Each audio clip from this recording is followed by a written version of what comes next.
Welcome to the Idaho Business Podcast, the only Idaho podcast focused on providing profits for Idaho people. If you love our state and love small business, you are in the right place. We interview local legends, learn business, and have way too much fun doing it. You're listening to the Idaho Business Podcast with your friend, host, and all-around great guy and owner of New Clean Commercial Cleaning, Spencer Ward.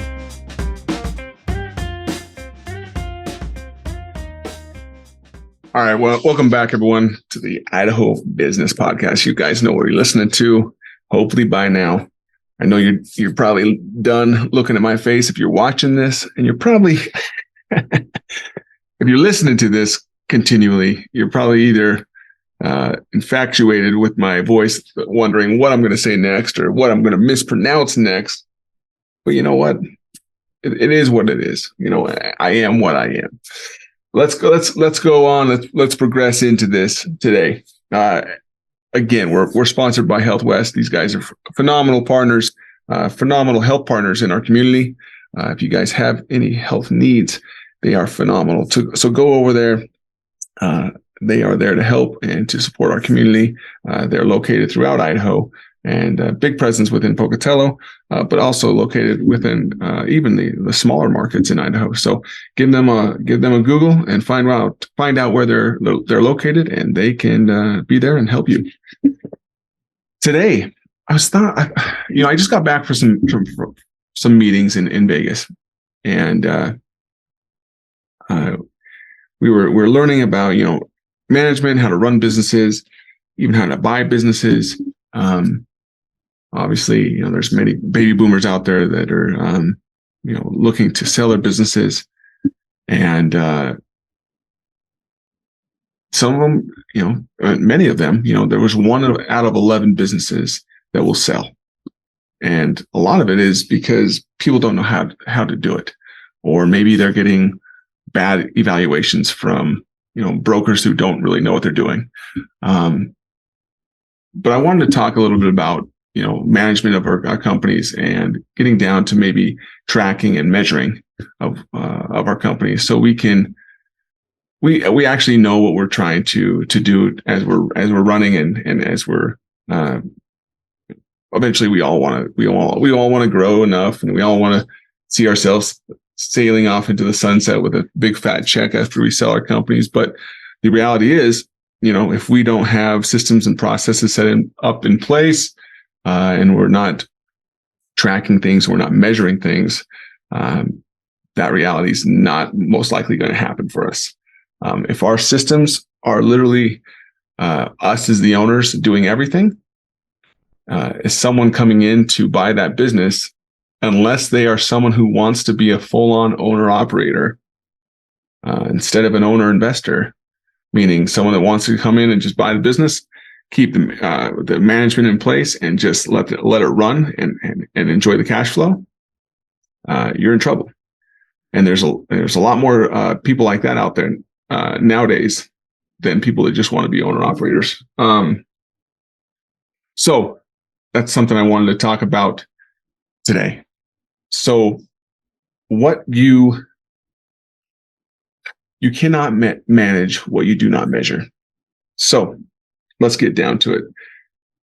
Why are we measuring things within our business? I just said it. You cannot manage what you're not measuring. When it comes down to sales, when it comes down to even hiring, how do you know where you stand? How do you know where you measure up against what you did last year, the previous quarter, whatever, or even against the industry that you're in? How do you measure up against that? How do you better yourself? How do you continue to grow as an individual, as a leader, as a company? And that's by putting together measurements and KPIs, which are key performance indicators that will help us reach our goals. One of my companies is we're in the cleaning industry. It's notoriously more of a higher turnover industry. So one thing we track is our hiring. How how many people we hire every year, even every week and every month, and how much turnover we have.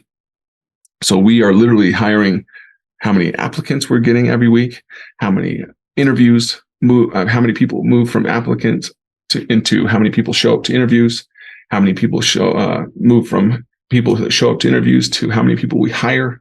We track all those, and again, the conversion rates between those three, because it's important to us to keep those conversion rates to a certain level for us to understand what success means to us in those key performance indicators.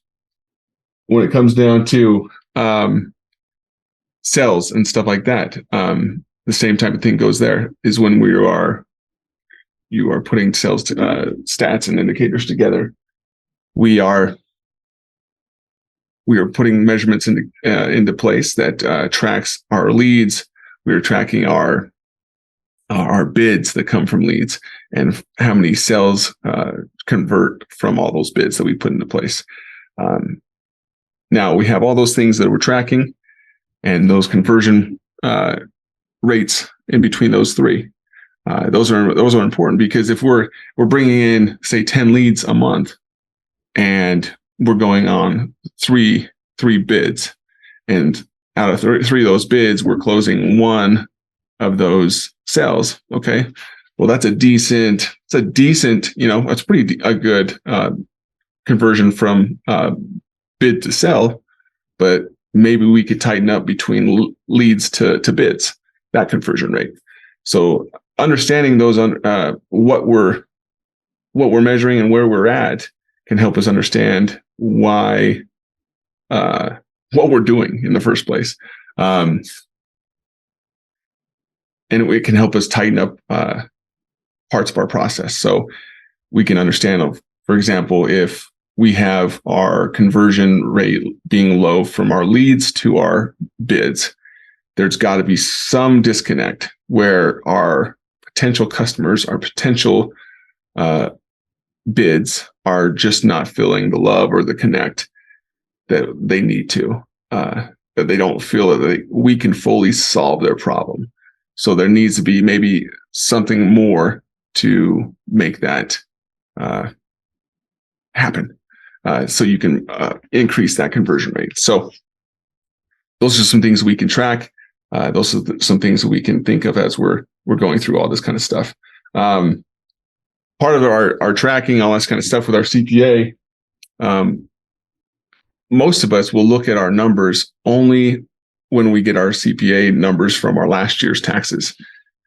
That's all fine and dandy when we get those numbers. And then we will get those numbers, and that's great. But all we can do is see what we accomplished the last year.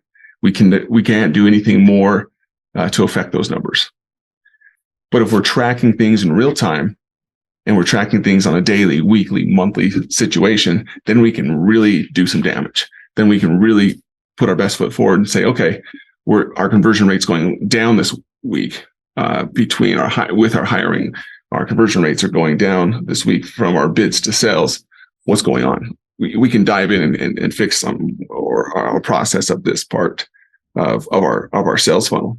Either it be our sales funnel when it comes to hiring, or with actual sales, because they're both funnels.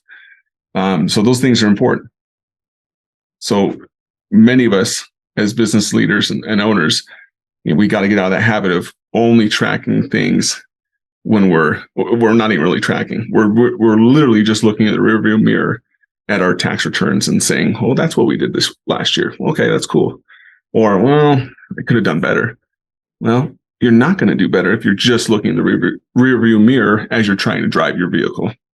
You've got to look in the right windshield and drive your vehicle forward as you're tracking. Just as you're tracking and you're driving your vehicle, you've got to do that the same with your business. So, when you're coming down to your team, you have to define what success looks like.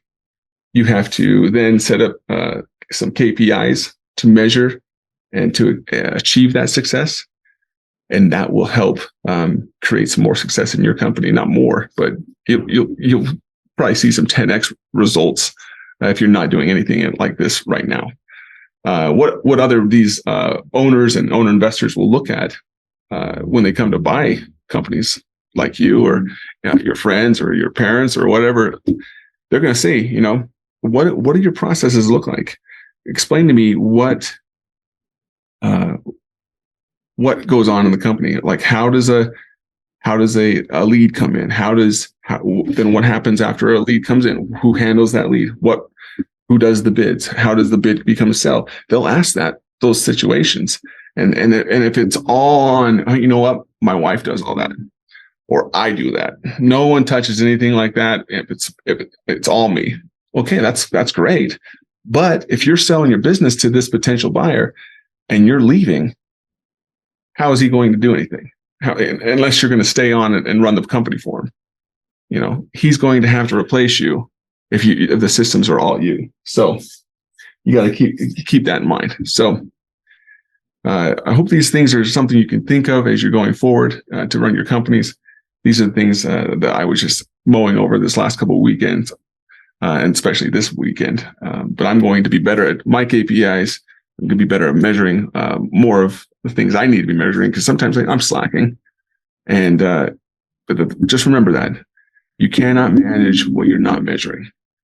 So go forward, go track, and go kick some butt, and go out there and serve. Go out there and find those that you can do good by. Keep the gratitude in your heart, and be happy. Until next time, adios, and we'll see you. Congratulations on spending a couple of minutes getting a little bit smarter, having some fun, and supporting the Idaho business community. If you're feeling the love, make sure to subscribe, rate, and review on iTunes, Stitcher, or wherever you are.